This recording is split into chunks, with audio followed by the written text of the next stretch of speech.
America ন্যাংটা হয়ে গেছে।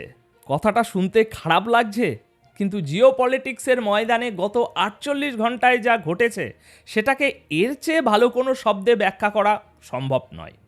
বিশ্বের সবচেয়ে শক্তিশালী সুপার পাওয়ার, যাদের কাছে আছে ইনভিজিবল সব টেকনোলজি, তারা যখন ইরানের উপরে হামলার ব্লুপ্রিন্ট সাজাচ্ছিল, তখন মহাকাশ থেকে কেউ একজন তাদের দিকে তাকিয়ে হাসছিল।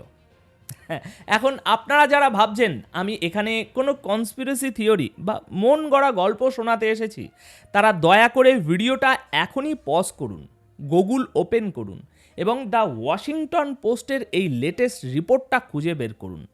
খবরটা মনোযোগ দিয়ে হাতে একটু সময় নিয়ে পড়ে আসুন। আর যদি সময় না থাকে তাহলে দয়া করে 10টা মিনিট সময় আমাকে দিন। এই খবরের পুরো সারমর্ম, এই রিপোর্টের প্রতিটা লাইনের ভিতরে লুকিয়ে থাকা ওই গোপন সংকেতগুলো আমি ভেঙে চুরে আপনাদের সামনে একদম সহজ ভাষায় বাংলায় তুলে ধরছি। দর্শক, আপনাদের কি মনে আছে ভেনিজুয়েলার কথা? আমেরিকা সেখানে চোখের পলকে হামলা করেছিল, কেউ টেরও পায়নি। কিন্তু ইরানের ক্ষেত্রে ডোনাল্ড ট্রাম্পের সেই কুখ্যাত সারপ্রাইজ অ্যাটাকের ছক তাসের ঘরের মতো ভেঙে পড়েছে। কেন জানেন? কারণ আমেরিকার প্রতিটি মুভমেন্ট, তাদের প্রতিটি ফাইটার জেটের ওড়াউড়ি সব কিছু লাইভ মনিটর করা হচ্ছিল। আর সবচেয়ে বড় খবরটি হলো আমেরিকা বা ডোনাল্ড ট্রাম্প এই মুহূর্তে ইরানের উপর হামলা চালাতে ভয় পাচ্ছেন। প্রিয় দর্শক, আজকের এই প্রতিবেদনে আমি এমন কিছু ক্লাসিফাইড তথ্য এবং স্ট্র্যাটেজিক ফেলিয়ারের কথা বলবো, যা শুনলে আপনি বুঝতে পারবেন পুরো খেলাটা ভাই ঘুরে গেছে। আর এই ঘুরে যাওয়ার পেছনের আসল কারিগর কারা? রাশিয়া, চীন, নাকি খোদ আমেরিকারই ভুল স্ট্র্যাটেজি? আসুন গল্পের গভীরে যাই। দেখুন, গত কয়েকদিন ধরে আমরা মিডিয়াতে কি শুনেছি বা কি শুনছিলাম? ডোনাল্ড ট্রাম্প হুঙ্কার দিচ্ছেন, আমেরিকা তাদের রণতরী পাঠাচ্ছে, মিসাইল রেডি করছে। মনে হচ্ছিল ভাই এই বুঝি ইরানের উপরে কেয়ামাত নেমে এলো। কিন্তু বাস্তবে কি হলো? এখনো পর্যন্ত কিছুই হয়নি, পিন ড্রপ নীরবতা। এখন প্রশ্ন হলো, যে আমেরিকা ভেনিজুয়েলায় গিয়ে ওখানকার প্রেসিডেন্ট মাদুরোর বাহিনীকে ধোলাই দিয়ে এলো, যে আমেরিকা ইরাক আফগানিস্তানকে মাটির সাথে মিশিয়ে দিল, তারা ইরানের সামনে এসে হঠাৎ ব্রেক কষল কেন? অনেকে বলছেন এটা ট্রাম্পের মহানুভবতা। আমি বলছি বাজে কথা। এটা মহানুভবতা নয়, এটা হলো বাধ্যবাধকতা। আমেরিকার একটা ফার্স্ট প্ল্যান ছিল, একটা মাস্টার প্ল্যান। প্ল্যানটা ছিল খুব সিম্পল, হিট অ্যান্ড রান। মানে আচমকা হামলা করো, ইরানের নিউক্লিয়ার সাইটগুলো গুঁড়িয়ে দাও এবং ইরান কিছু বুঝে ওঠার আগেই ঘরে ফিরে এসো। এটাকে মিলিটারি ভাষায় বলে সারপ্রাইজ এলিমেন্ট। ইতিহাস সাক্ষী, আমেরিকা যখনই বড় কোনো অপারেশন সাকসেসফুল করেছে, তার পেছনে এই সারপ্রাইজ এলিমেন্ট ছিল চাবিকাঠি। কিছুদিন আগে যখন আমেরিকা B-2 বম্বার দিয়ে ইরানের ইস্পাহান, নাতাঞ্জ আর ফার্দোতে হামলা করেছিল, তখন ইরান টেরও পায়নি, কারণ ওটা ছিল সারপ্রাইজ।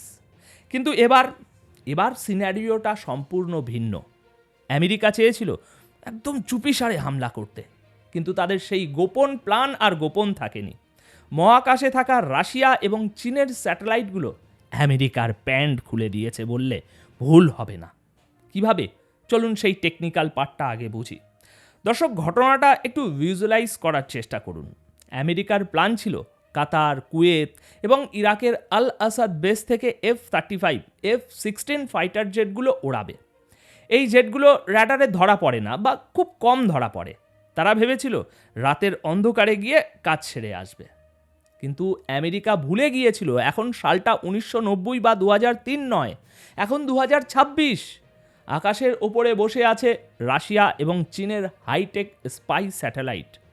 যেই মুহূর্তে কাতারের আল উদেদ এয়ারবেসে আমেরিকান ফাইটার জেটের মুভমেন্ট শুরু হলো, ঠিক সেই মুহূর্তেই রাশিয়া এবং চীনের স্যাটেলাইট সেটা ডিটেক্ট করে ফেলল। ভাবুন একবার, F-35 মতো স্টেলথ ফাইটার নড়াচড়া করছে, আর সেই খবর সাথে সাথে পৌঁছে যাচ্ছে তেহরানে। সোশ্যাল মিডিয়া এবং ইন্টেলিজেন্স সোর্সে খবর ছড়িয়ে পড়ল, আমেরিকার B-2 বম্বার দেখা গেছে, F-35 প্রস্তুত হচ্ছে।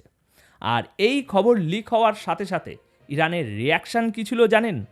তারা কোনো ডিপ্লোম্যাটিক আলোচনায় যায়নি।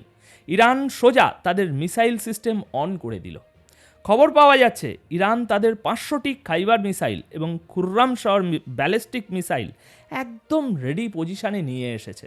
টার্গেট মধ্যপ্রাচ্যে থাকা আমেরিকার 8টি বড় মিলিটারি বেস। ইরানের সেনাপ্রধান এবং খামেনির উপদেষ্টারা পরিষ্কার ভাষায় বলে দিলেন, যদি একটাও আমেরিকান বোমা আমাদের মাটিতে পড়ে তবে এই 8টা আমেরিকান বেসে আগুনের বৃষ্টি নামবে। দর্শক, এখানে আমেরিকার যে সারপ্রাইজ দেওয়ার কথা ছিল, উল্টো তারাই এখন সারপ্রাইজড। তাদের গোপন মুভমেন্ট এখন ওপেন সিক্রেট।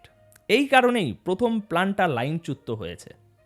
ভেনিজুয়েলায় যেটা করা সম্ভব হয়েছিল, ইরানে সেটা করতে গিয়ে আমেরিকা দেখল তাদের দিকে 1000টা বন্দুক তাক করা আছে। কিন্তু দর্শক, আমেরিকার এই প্ল্যান ফেল করার পিছনে শুধু স্যাটেলাইট বা ইরানের মিসাইল দায়ী নয়, এর পেছনে আরও একটা বড় কারণ আছে। কারণটা হলো ইসরায়েল। আমেরিকার সবচেয়ে বড় বন্ধু ইসরায়েলই এখন চাইছে না আমেরিকা এই মুহূর্তে ইরানে হামলা করুক। কিন্তু কেন? ইসরায়েল তো সবসময় চায় ইরান ধ্বংস হোক, তাই না? এখানেই টুইস্ট। ইসরায়েল এখন প্রস্তুত নয়। কিছুদিন আগেই ইরান এবং ইসরায়েলের মধ্যে 12 দিনের যে সংঘাত হয়েছে, সেই সংঘাতে ইসরায়েলের বিখ্যাত আয়রন ডোম, অ্যারো সিস্টেম এবং প্যাট্রিয়ট মিসাইল ডিফেন্স সিস্টেমের উপরে প্রচণ্ড চাপ গেছে। পরিসংখ্যান বলছে ইরানের একটা সাধারণ মিসাইল আটকাতে গিয়ে ইসরায়েলকে কখনো কখনো 20 থেকে 25টা ইন্টারসেপ্টার মিসাইল ছুটতে হয়েছে। আর এর ফলে যেটা হয়েছে, ইসরায়েলের স্টকে থাকা ডিফেন্স যে মিসাইল, সেটা এখন তলানিতে। তাদের ভান্ডার প্রায় খালি। টাইমস অফ ইসরায়েলের রিপোর্ট বলছে, খোদ ইসরায়েলি এক্সপার্টরা ওয়ার্নিং দিচ্ছেন, আমরা এখন বড় কোনো যুদ্ধের জন্য রেডি নেই। চিন্তা করুন, যদি আমেরিকা আজ ইরানে হামলা করে, তাহলে ইরান তো আর আমেরিকায় গিয়ে বোমা ফেলে আসবে না। ইরান তার সমস্ত রাগ ঝাড়বে ওই ইসরায়েলের উপর। ইরানের পক্ষ থেকে হুমকি দেয়া হয়েছে, তারা তেল আবিবের উপরেই শুধু 750টি ব্যালিস্টিক মিসাইল ফেলবে। ইসরায়েলের আয়রন ডোম যদি কাজ না করে বা তাদের কাছে যদি পর্যাপ্ত ইন্টারসেপ্টার না থাকে, তবে তেল আবিব মাটির সাথে মিশিয়ে দেওয়া হবে। আমেরিকার ফার্স্ট প্ল্যান ফেল করার এটা একটা বিশাল বড় কারণ। আমেরিকা তার প্রিয় বন্ধুকে বলি দিতে পারবে না। আর আমেরিকার তথাকথিত আরব বন্ধুরাও বা কী করছে? সৌদি আরব, ইউএই, কাতার, যাদের মাটিতে আমেরিকার ঘাঁটি, তারা কি বলছে? মারো, ইরানকে শেষ করে দাও। না, তারাও হাত জোর করে ট্রাম্পকে বলছে, প্লিজ বস, এখন না। সৌদি আরবের ক্রাউন প্রিন্স MBS খুব ভালো করে জানেন, তার স্বপ্নের ওই ভিশন 2030 প্রজেক্ট আছে না, ওই যে নিয়ম সিটি বানাচ্ছেন, মরুভূমিকে স্বর্গ বানাচ্ছেন, একটা মিসাইল যদি রিয়াদে পড়ে, সব স্বপ্ন ধুলোয় মিশে যাবে। ব্যবসা লাঠে উঠবে, তেলের ডিপোগুলো জ্বলবে। তাই সৌদি আরব, ইউএই, এমনকি তুরস্ক সবাই ট্রাম্পকে স্পষ্ট ভাষায় বলে দিয়েছে, ইরানে হামলা করবেন না, আলোচনা করুন। যুদ্ধ হলে আমাদের অর্থনীতি শেষ হয়ে যাবে। আর যেখানে নিজের মিত্ররাই সাপোর্ট দিচ্ছে না, সেখানে আমেরিকা একা কিভাবে এই ঝুঁকি নেবে? আর সবশেষে আসি সেই দুই বন্ধুর কথায়, রাশিয়া এবং চীন। ভ্লাদিমির পুতিন গত 24 ঘন্টায় যে স্টেটমেন্ট দিয়েছেন, তা কোনো সাধারণ ডিপ্লোম্যাটিক ভাষা নয়। পুতিন সোজা বলে দিয়েছেন, আমেরিকা যেন তাদের সীমার মধ্যে থাকে। ইরানের বর্ডারে উত্তেজনা বাড়ার সাথে সাথেই পুতিন ওয়ার্নিং দিয়ে রেখেছেন। কারণ ভেনিজুয়েলা হাতছাড়া হওয়ার পর রাশিয়া ইরানকে কোনোভাবেই হারাতে চায় না। এটা এখন পুতিনের কাছে প্রেস্টিজ ইস্যু। অন্যদিকে চীন, ট্যারিফ বসানোর হুমকিতে চীন এমনিতেই রেগে আগুন। চীন জানে ইরান থেকে তারা তেল পায়, ইরান তাদের বেল্ট অ্যান্ড রোড ইনিশিয়েটিভের অংশ। তাই চীনও পরিষ্কার জানিয়ে দিয়েছে, ইরানের উপরে হামলা তারা মেনে নেবে না। আর এদিকে ইরানও তো বসে নেই। ইউরোপিয়ান ইন্টেলিজেন্স বলছে, চীন থেকে হাজার হাজার টন সোডিয়াম পারক্লোরেট ইরানের বন্দরে পৌঁছেছে। দর্শক, এটা কি জানেন? এটা দিয়ে মিসাইলের সলিড ফিউল তৈরি হয়। ইরান প্রতি বছর 3000-এর বেশি ব্যালিস্টিক মিসাইল তৈরি করছে। মানে প্রতিদিন তারা নতুন নতুন মিসাইল বানাচ্ছে। আমেরিকা বুঝতে পেরেছে, এটা সাদ্দাম হোসেনের ইরাক নয়, এটা এমন এক ইরান যাদের পিঠের উপরে রাশিয়া আর চীনের হাত আছে এবং যাদের মাটির নিচে হাজার হাজার মিসাইল লোড করা আছে। তাহলে দর্শক, এখন পুরো বিষয়টা কি দাঁড়ালো? আমেরিকা হামলা করতে চেয়েছিল, কিন্তু তাদের সেই সারপ্রাইজ এখন আর নেই।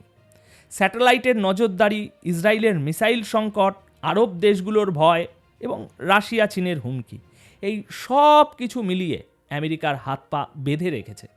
সুতরাং প্রথম রাউন্ডে ইরান জিতে গেছে, কোনো গুলি না ছুড়েই জিতে গেছে। এটা একটা সাইকোলজিক্যাল ভিক্টরি বা মনস্তাত্ত্বিক জয়।